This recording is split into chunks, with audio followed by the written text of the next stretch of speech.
भवानी राखी और की सभा बीच पहाड़ी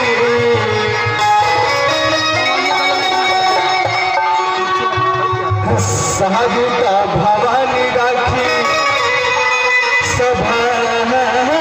बीच पहाड़ी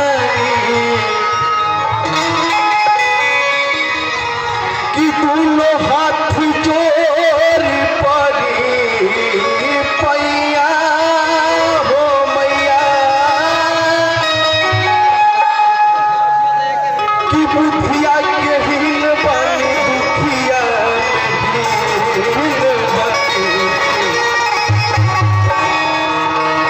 पूरा पढ़ी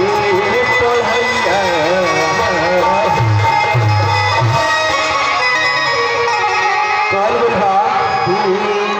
और की माँ की ज्योति से नूर मिलता है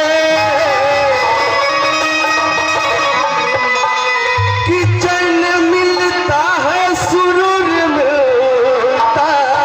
है। चलिए हमारे गांव के राजू सिंह जी पासवान जी इस वंदना के स्टार्ट में ही बहुत पुरस्कार दिए हमको, उनको हमारे तरफ से बहुत बहुत धन्यवाद है हमारे कमेटी की तरफ।